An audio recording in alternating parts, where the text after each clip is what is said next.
Sejam bem-vindos a mais um episódio de Raiz Informativa, o primeiro e único podcast canábico do Espírito Santo, onde eu, Litsa Aone, advogada e ativista, e eu, Cíntia Valadão, médica especialista em psiquiatria e medicina endocannabinoide, trazemos informação sem tabu sobre a planta.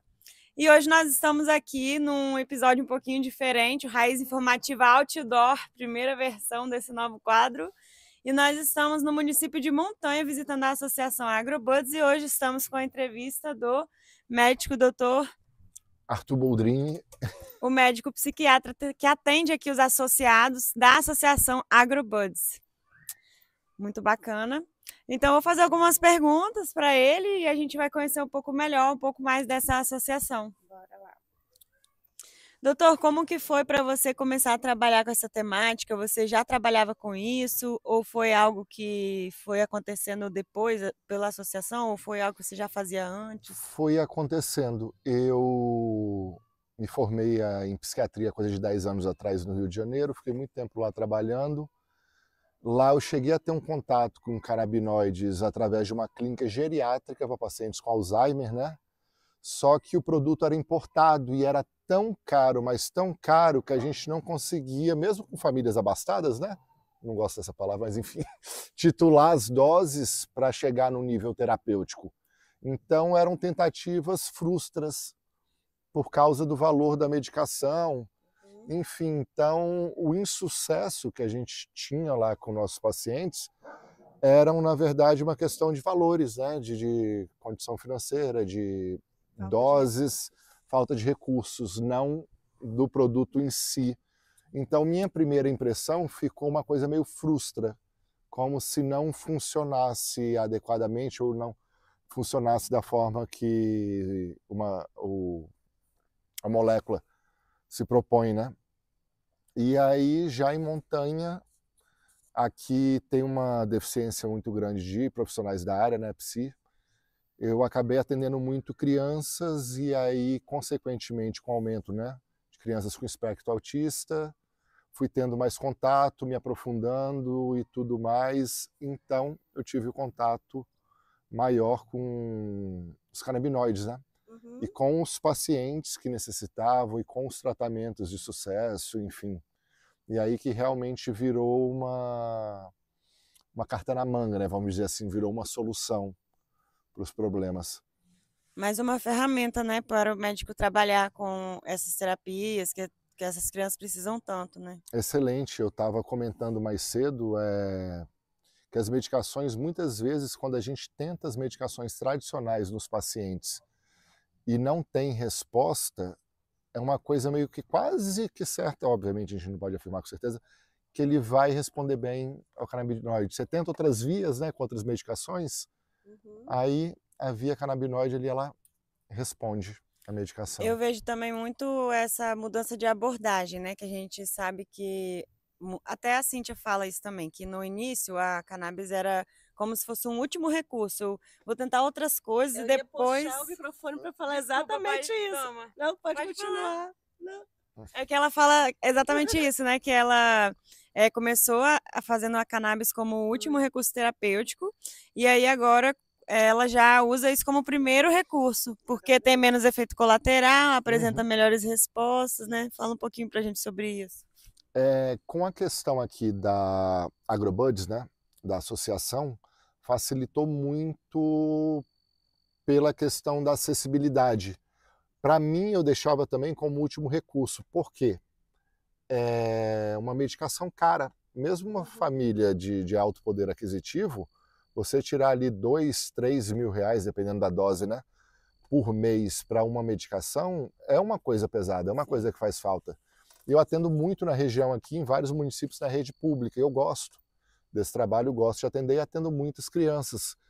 Então, a possibilidade de você, através da AgroBuds, ter acesso às famílias, né, os pacientes, terem acesso a um produto por um preço justo ou por doação, né, como a maioria dos pacientes recebem, foi assim uma coisa impressionante. Aí eu pude usar não mais como uma última opção por causa do valor. Sim. Antigamente eu fazia isso, por exemplo, com antipsicótico, com outras medicações caras, né, a gente deixava a última opção pelo valor. E hoje em dia a gente já pode prescrever.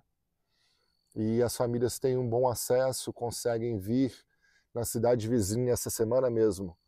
Atendi um paciente que precisava muito, passei o contato aqui da associação. Aí hoje conversando com o pessoal já soube que ela já esteve aqui, já conseguiu através da minha prescrição a medicação. Já provavelmente o filho dela já está em uso e acredito que vai ter um bom Tem resultado. melhoras. É muito impressionante, né? A gente ouviu cada relato incrível lá no evento que teve hoje aqui, que foi uma palestra, uma roda de conversa, né? Foi muito bacana. Quer falar um pouquinho, Cintia, pra gente sobre isso? Sobre alguma outra coisa? Queria fazer uma pergunta. Na sua prática clínica, qual tipo de óleo que você usa mais? Um rico em CBD ou um rico em THC? Ou um equilibrado 1 para 1? Eu uso...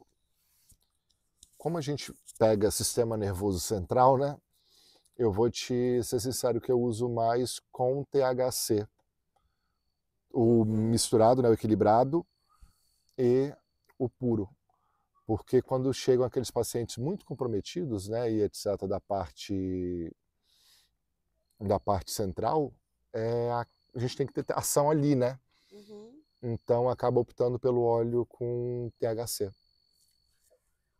No caso, o que é mais rico em THC, né? Isso. Um full espectro, mas com predominância de THC. Então, é muito interessante, né? Porque não existe na prescrição de cannabis uma receita, né, de bolo igual tem as outras medicações. Para tal transtorno, tantas miligramas, tantas vezes ao dia. Criança, né? Vai fazer as contas lá multiplicando por quilo, tudo. Mas no tratamento da cannabis, não. O tratamento da cannabis é muito individual. É você olhar para o paciente e ter aquele feeling, sabe? Esse precisa de THC. Esse precisa de CBD. Eu ia usar essa palavra, inclusive eu ia comentar que você que tem muito mais prática na prescrição que eu já tenho pego isso, de analisar o caso e você fala, não, esse precisa de mexer. Exatamente, parte, é muito interessante e é muito gostoso, prazeroso isso, porque as pessoas perguntam, gente, tem que fazer a consulta, para eu poder entender qual é o rolê, né? Vamos fazer a consulta. E aí, durante a consulta, eu falo, não, você tem cara de THC, não, você precisa de um CBG aí. É muito gostoso. Quase como é uma alquimia, né, que você vai fazendo, assim. Legal. É top. Então, é muito individual. Então, não tem como falar, não, eu só prescrevo THC. Não, eu só prescrevo CBD. Tem médico que não prescreve THC para crianças muito pequenas. Entendi. Não sabe? Isso, acho que abaixo de 5 anos. Tem muita gente que não... Por conta da poda neural. Mas tal, é aquilo, se você olhar outras medicações, por exemplo, o aripiprazol, que já é usado há 20 anos para crianças pequenas e tudo mais, os remédios padrões também são off-label o uso deles, exatamente, né? Eu falei isso. Aí em olha na bula... menores de 5 anos. Exatamente. Um dia eu respondi isso para uma mãe que chegou. A mãe chegou assim, quase com uma inquisição comigo, né? Porque eu li na bula que esse remédio só pode para... E era justamente, se eu não me engano, a risperidona. Que, salvo engano, a idade seria 5 anos, pelo menos a idade que o governo libera, enfim. E ela chegou toda armada, né, coitada, enfim, inflamada ali com o que ela tinha lido na bula, e eu falei, mas o que ele usou antes? Aí ela falou, tal e tal medicação. Eu falei, pois é, tal é 18 anos, tal é 18 anos, tal é 18 anos. Então, assim, o tratamento psiquiátrico para crianças é uma coisa muito nova. Não temos estudos grandes, exatamente, né? Uhum. A gente está acostumado com aquelas síndromes que dão comprometimento intelectual, síndrome de Down, às vezes alguma hipóxia ao nascer, né? Problemas no parto, que dão aquelas questões, mas essa enxurrada de pacientes infantis, né? Crianças, principalmente abaixo de 5 anos, a gente não está adaptado. Então, uma coisa nova. E a indústria farmacêutica também não estudou o uso das medicações tradicionais para essas crianças. Então, um fitoterápico, um canabinoide que tem poucos efeitos colaterais, não altera hormônios, sabe? Não entra naquela coisa toda, muitas vezes, que os antipsicóticos entram. Eu acho que ele tem sim seu lugar ali off-label, entendeu? Bacana, bacana. Eu já ouvi alguém falar também a respeito de fazer como se fosse pesar na balança, assim, o prejuízo da criança ficar com ou sem a medicação, né? Porque, por exemplo, às vezes não tem indicação, mas se ela ficar sem, as crises podem fazer com que ela tenha mais comprometimento cerebral, às vezes vai ter uma Sim, epilepsia, e isso vai causar mais, eu não sei a palavra correta tecnicamente, mas algum prejuízo a mais, né? Então, que às vezes dos males o menor, vamos dizer é a assim, né? política de redução de danos, assim. O antipsicótico mais comum em crianças mais estudados é um antipsicótico chamado risperidona, que quem já usou, quem já conheceu, sabe que a principal característica dela é fome e ganho de peso. Então é muito comum você ver a criança pequena Inchar. já com um ganho de peso, e aquilo ali a gente não está falando de estética, a gente está falando de saúde, entendeu? Por quê? Vai gerar uma sobrecarga ali sobre os ossos, vai gerar um aumento precoce dos índices de triglicerídeos, de colesterol, da glicemia.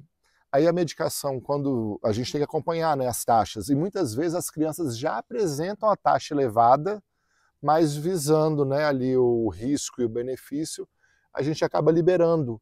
E esse perfil metabólico dos canabinoides, né, é muito bom, porque se tratando de antipsicótico, todos eles dão aumento de apetite, né? Então, consequentemente, aumento da glicemia, aumento de colesterol, triglicerídeos. Quando a gente passa para os canabinoides, de uma forma geral, não dá esse ganho de peso e esse aumento de apetite tão exorbitante, mesmo o THC que aumenta, né? Apetite, Uhum. a gente não vê ganho de peso exorbitante como os antipsicóticos. Legal, nunca tinha ouvido ninguém falar sobre isso, assim, dessa forma. Achei bem interessante.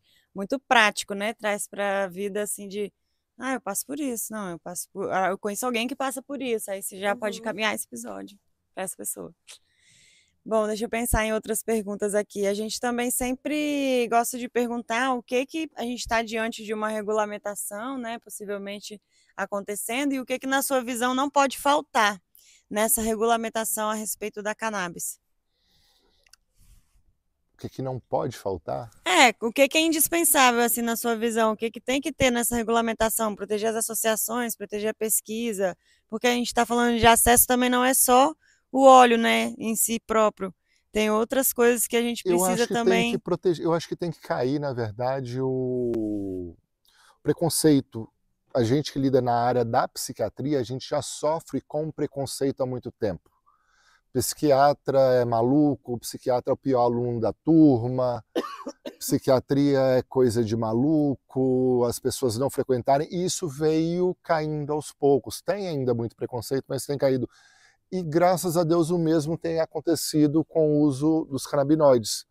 As pessoas têm conhecido, as pessoas têm tido acesso, têm conhecido pessoas que utilizam, sabe, o conhecido do Uhum, conhecido, e isso aproximou as pessoas, e as pessoas estão conseguindo finalmente desassociar o uso, né, a drogadição, né, o uso recreativo, vamos dizer ali, da maconha, a maconha que aparece no jornal apreendida, né, aquela coisa toda, O fumo de baseado, né? o famoso baseado, diferenciar o famoso baseado de uma medicação.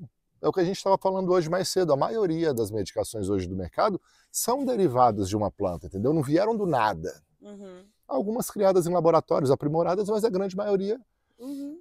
ali é, vindos de plantas. Então a gente lidar com fitoterápico com tantas propriedades terapêuticas assim benéficas é uma coisa quase que, não digo mágica, né? Que seria generalizar, mas assim é surpreendente, é gratificante você poder utilizar essa molécula, entendeu?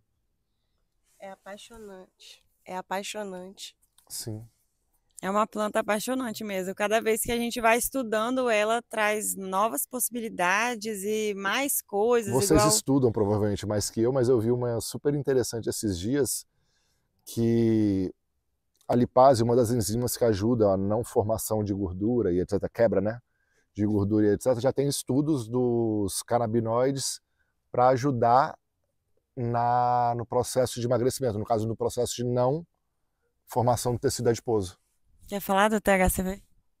Tem o THCV, né, que faz essas coisas tudo aí.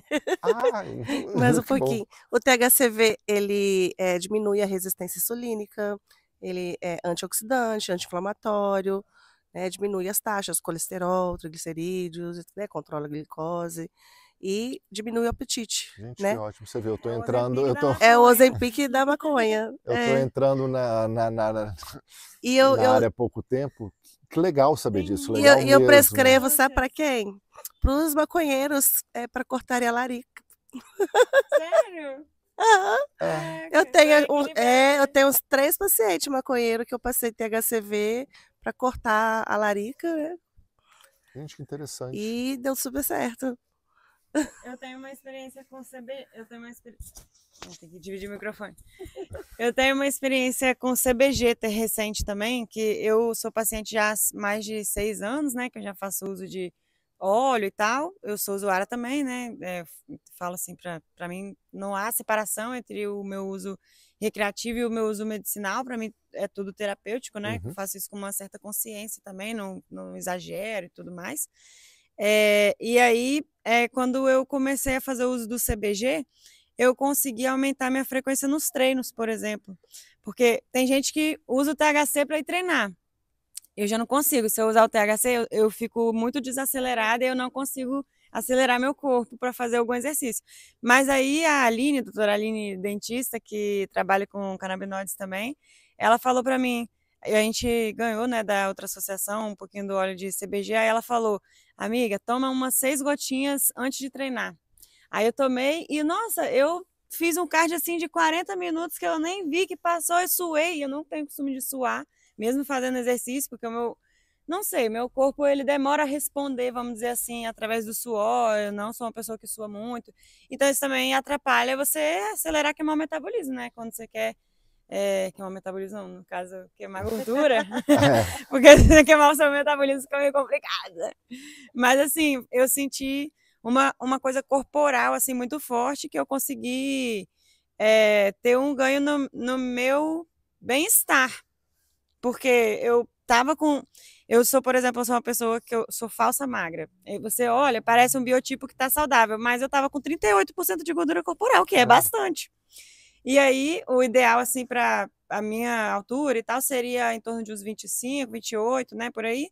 E aí eu comecei a conseguir chegar mais próximo disso, eu não atingi o ideal ainda, com o CBG, porque eu consegui aumentar a frequência dos treinos, aumentar a quantidade, que eu era uma pessoa que eu não conseguia, não Uhum. tinha disposição para fazer 40 minutos de cardio, e às vezes ainda dá mais uma caminhada.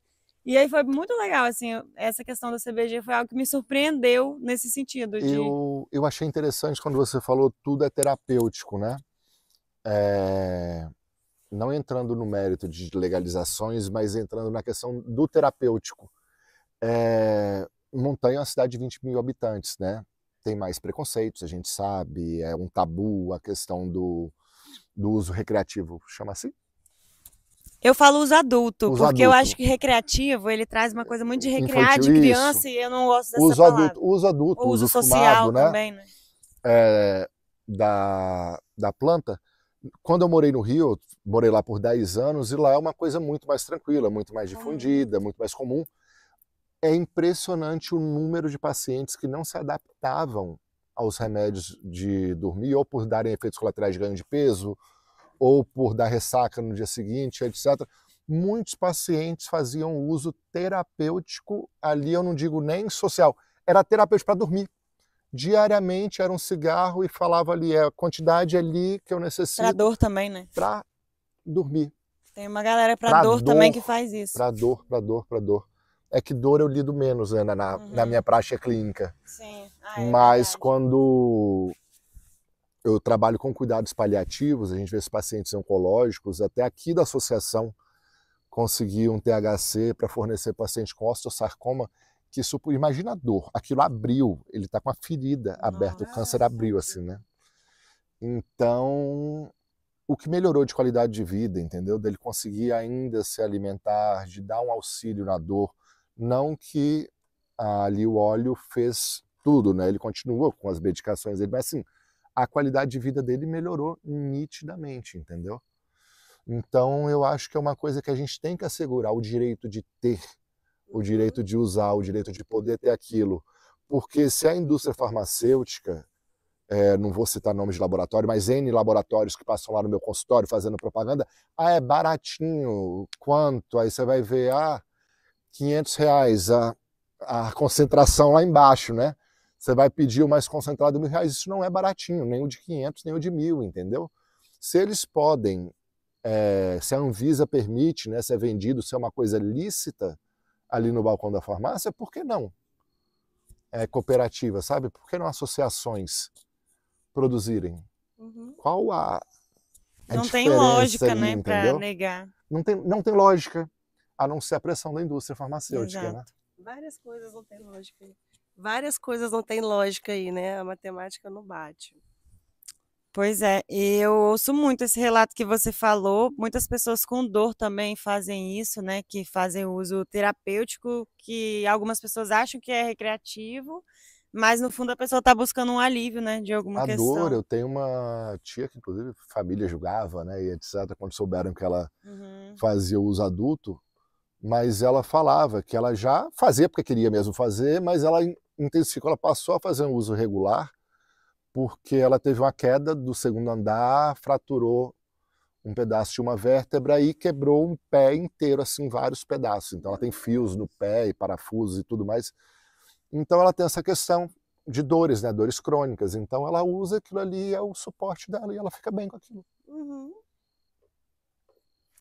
Eu acho que o que falta mais para o brasileiro é tomar consciência, né, dessa questão, porque o que tem de usuário, que se for peneirar, igual o senhor falou direitinho, é tudo paciente, não está escrito. A maioria, a grande maioria.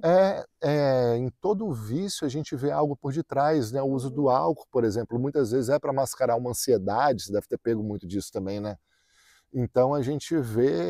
Dependência química também, muito. Muito. Então a gente vê tantas coisas, né, que são propostas aí, que são muito mais... agridem muito mais a saúde do que um simples óleo de CBD, o THC, o CBG, sabe? Com certeza. Que não, é o que você falou, não faz sentido não liberar. Talvez para o leigo ele ache que é tudo maconha, que tudo vai ficar doidão, que é tudo caminho para chegar na cocaína. A gente é da área, a gente sabe que nada é caminho para nada em termos de adicção, mas ainda tem essas ideias que ficam rodando, né, na mente das pessoas. E isso tem que ser desfeito com o tempo, isso tem que ir sendo retirado. Eu acho o canal de vocês assim excelente justamente para isso, para levar informação de qualidade, entendeu? Você me passou informação interessantíssima do THCV? THCV, que controla taxas, entendeu? Poxa, cara, são tantas propriedades legais, entendeu? Muito, e tem muitas a serem descobertas ainda, né? Os terpenos. Eu costumo falar com meus pacientes assim, que dá para você viver de cannabis, né? Quase isso. Porque aí eu falo assim, ó, esse vidrinho aqui é o meu CBD CBG para eu acordar. Esse daqui é o meu CBD da noite. Esse aqui é o meu CBD SOS. E esse daqui é o meu THC para dormir. Ainda tem o THCV, que é para eu não comer muito, entendeu? E esse daqui é do meu usuário. Exatamente. Queria pegar 2 ganchos no que vocês falaram. Um que eu conheci um dentista também lá em Vitória esses dias, que ele estava sem conhecer o trabalho das associações, né? E ele me perguntou se eu tinha algum laboratório para indicar para ele, porque o que ele queria conhecer fornecedores nacionais, que é o fornecedor que ele conhecia, que eu também não vou falar o nome, só compensava a pessoa comprar se fosse a partir de 4 frascos. Daí ninguém quer pagar R$ 1.000 para testar alguma coisa, exatamente, né? eu ia falar isso, Você uma não vai medicação que saber nem se vai dar sabe. certo. Muito provavelmente vai dar certo. Você, como prescritor, sabe disso, mas a pessoa que está pagando não sabe. E para ela pagar R$ 1.000 para testar alguma coisa é muito puxado, né? Sim, muito, muito, muito puxado. E aquela questão, a gente volta a falar, né, na acessibilidade. Hoje em dia eu atendo vários pacientes que fazem uso graças à associação, que se não fosse através disso, teríamos uma limitação terapêutica enorme. Porque vários e vários pacientes que acabaram deixando como última alternativa, né, pelos valores, hoje em dia a gente já pode perceber com uma certa liberdade, né? Sim. E essa liberdade medicamentosa é muito interessante. Eu que trabalho no SUS, Quando a gente pega umas prefeituras legais que abastecem direito às farmácias, né? O governo do estado tem o programa de algumas medicações de alto custo e tudo mais. Quando você tem uma liberdade de prescrever medicamentos ali, um leque de medicações, você fica... Seu paciente ganha, na verdade. Não é nem você. O paciente sai sempre ganhando. Eu acho que o uso dos canabinoides, né? Acho que veio assim, veio para ficar, não tem o que discutir. Eficácia não se discute, efeito terapêutico, efeitos colaterais, que são pouquíssimos e etc. Assim, o custo-benefício, né, e o risco-benefício dele, o saldo é muito positivo. Então, e por isso que eu acho que é uma coisa que veio realmente para ficar. Não é modinha, não é algo passageiro, é algo que até demorou de chegar, na verdade. Esse era o outro gancho que eu queria puxar. Eu estou lendo um livro que foi escrito por um jornalista brasileiro sobre... Na verdade, esse livro foi o trabalho de mestrado dele, eu acho, e ele transformou num livro, né? Mas aí foi um estudo dos jornais pré-proibição no Brasil. E antes da proibição no Brasil, os jornais tratavam a maconha de várias formas. Tinha várias palavras que eram usadas e cada palavra tinha um jeito de tratar. Tipo assim, a diamba, que era mais voltada para o negro, né, era tratada de uma forma. A cannabis era tratada igual é hoje, né, que a maconha é ruim e a cannabis é boa. E era tratada assim. E aí tinha uma outra palavra, que eu não estou lembrando agora. Uma era usada mais no norte do Brasil, outra era mais no sul. E aí tinha várias palavras, né? Tinha cânhamo, cannabis, essa ele não cita lá, mas deve ter várias outras também, né? Tem liamba, diamba, Guma, várias palavras. Lá no sul, dirijo. Lá no norte acho que era dirijo, o pessoal falava dirijo. Nossa, esse eu nunca escutei. Tem um documentáriozinho dos velhinhos falando que antigamente a gente fumava dirijo e era tipo uma coisa muito, Acho que eu já vi muito normal, assim, da sociedade ali e tal. E no jornal falava a cannabis, essa planta maravilhosa, que cura várias doenças, vários males, já falava isso antes da proibição aqui no Brasil, e ao mesmo tempo, tipo uma esquizofrenia jornalística, falava que é a planta do diabo, que deixa os negros loucos, e não sei o que lá, tudo demonizando de um jeito, e a cannabis índica, que eles falavam cannabis índica, como se fosse uma coisa diferente, assim, que era a coisa boa, top, que resolvia todas as coisas. Muito louco. E aí eu fui descobrindo várias coisas ali naquele livro. Algumas eu já sabia sobre a história do Brasil mesmo, mas outras fui descobrindo que, inclusive, no Espírito Santo houve experimentos também, de igual aquela Real Feitoria do Linho Cânhamo, que foi no Rio Grande do Sul, eu acho. Mas eles fizeram experimentos também em várias partes do Brasil, a coroa portuguesa, né? Várias coisas assim muito interessantes. Tinha na farmácia e aí depois foi proibido. Então foram várias reviravoltas, assim, né? Tem mais ou menos uns 100 anos que a galera ficou ouvindo propaganda negativa, e aí agora será que vai levar mais 100 anos pra gente desconstruir tudo isso, ou vai ser um pouquinho mais rápido? Eu convivi um bom tempo com a galera da biologia, né, que trabalhavam com pesquisas lá no Rio, ali na UFRJ, enfim, algumas universidades ali, e às vezes uma conhecida minha pesquisava uma micro samambaia que só existia na floresta da Tijuca, que é no meio do Rio de Janeiro, para procurar uma propriedade, que eu quero dizer que às vezes as pessoas ficam tão atadas ali a procurar propriedades medicinais em plantas que não têm quantidade suficiente, inclusive ela teve que parar a tese dela, porque ela ia impactar o meio ambiente se ela tirasse o tanto de planta que ela precisava de coletar para fazer o estudo, porque só tinha ali na floresta da Tijuca, entendeu? Lembra até hoje, Piticainhas corcovadenses. E tinha propriedade, se eu não me engano, para inibição de apetite, entendeu? E aí não conseguiu terminar o estudo. Então se tem com um CV no final. THCV, que já é conhecido, vamos dizer, já tem uma fonte grande, pode ser plantada, sabe? Qual a dificuldade? Por que não, né? Qual a dificuldade? Você vê que volta àquela base, é preconceito. Pois é. E aí preconceito. Poxa, é só com informação. O usuário de droga que fica ali na rua, que na verdade maconha é a última coisa que ele usa, né? A gente usa de tudo. Álcool, muitas vezes. Não, a maioria, né? Exatamente.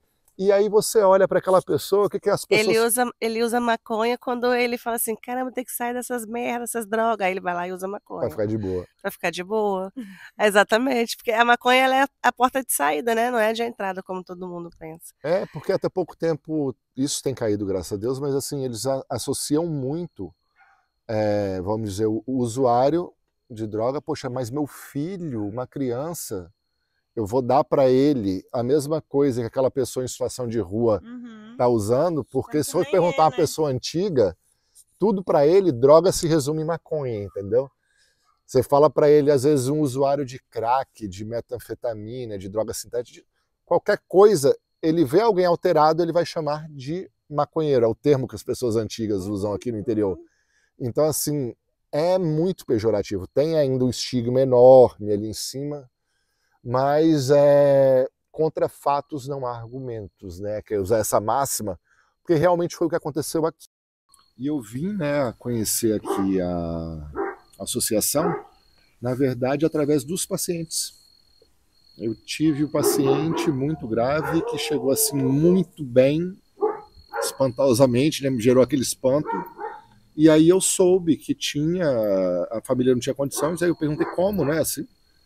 Aí eu soube que tinha uma associação aqui que fazia muita doação, né, para quem precisava e tudo mais. E aí eu vim conhecer o trabalho e etc. E é muito interessante que, por ser uma cidade pequena, virou meio que um experimento social, né? Verdade. O preconceito das pessoas caíram muito e a aceitação aumentou exponencialmente, porque o tiozinho que frequenta uma igreja evangélica, que tem uma formação toda tradicional, mas tem uma enxaqueca insuportável há anos, começou a usar o óleo, começou a usar o canabinoide e melhorou. Então a família dele, super tradicional, ok, pessoas da sociedade, né, os donos dos comércios, pessoas com dinheiro, que também tem um familiar, alguém que se beneficiou do canabidiol, né, dos canabinoides, inserem aquilo na sociedade. Então, não só as criancinhas, usar esse termo assim, meio pejorativo, as criancinhas periféricas que recebem a doação da cooperativa, mas as pessoas de padrão aquisitivo alto, as pessoas da sociedade, né, e etc., também fazendo esse uso, a coisa se tornou socialmente aceitável, deixou de ser periférica, entendeu? Bacana. Então aqui na cidade a gente já vê uma aceitação muito grande dos políticos como um todo, da população, dos médicos, da sociedade em geral, assim. A gente vê uma aceitação muito grande, muito legal. Maravilha. A gente está chegando aqui no final, queria saber se os recados finais, assim, você quer falar mais alguma coisa? Ou você quer falar mais alguma coisa? Não, só... a gente acabou vindo de um evento, né, de saúde mental, né? Fala qual que é o evento. O evento era uma palestra sobre o dia a semana da deficiência mental. A semana da pessoa com deficiência intelectual e múltiplas.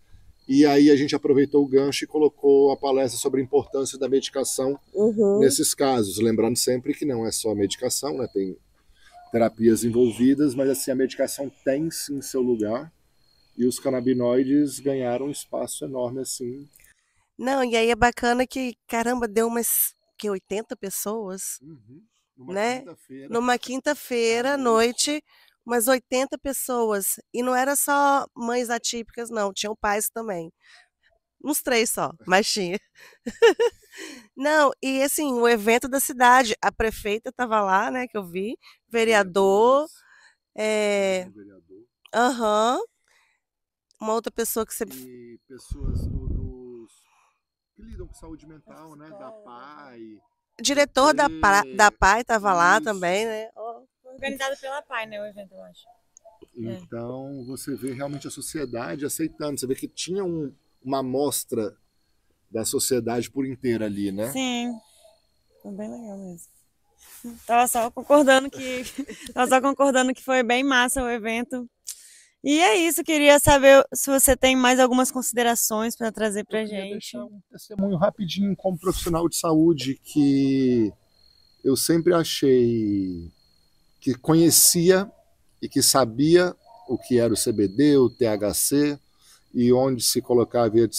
Mas assim, a gente tem que realmente estudar, pesquisar, entrar naquilo ali para ver direito, porque é muito maior do que Sim. parece, entendeu? Uhum. É muito maior do que aquela medicaçãozinha que é usada para crianças autistas, refratárias, em último caso a família vai lá e aceita. É muito maior que tudo isso, entendeu? Sim. Então, assim, vale a pena. É gratificante você ver a melhora dos seus pacientes, o ganho que eles têm, assim, a saúde restabelecida. É muito bom, de verdade. É lindo, né? Bom, então acho que é isso, né? Chegamos ao fim aqui de mais um episódio, né, de Raiz Informativa. Dessa vez, Dessa vez outdoor. né? Muito obrigada, tá? Imagina, foi ótimo conversar com vocês. A troca Quem quiser achar o Dr. Arthur, tá onde no Instagram? Arthur Boldrini, tem meu perfil e o Psiquiatria Objetiva.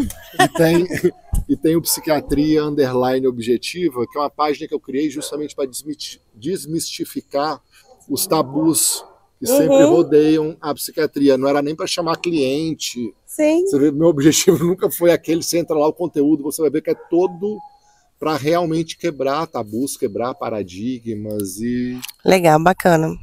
melhorar a saúde, né, mental de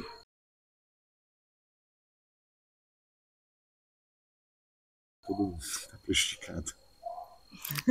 Então foi isso, né? Então, agora ativa o sininho, curta o canal. Se inscreve e envia para todo mundo que precisa assistir esse episódio.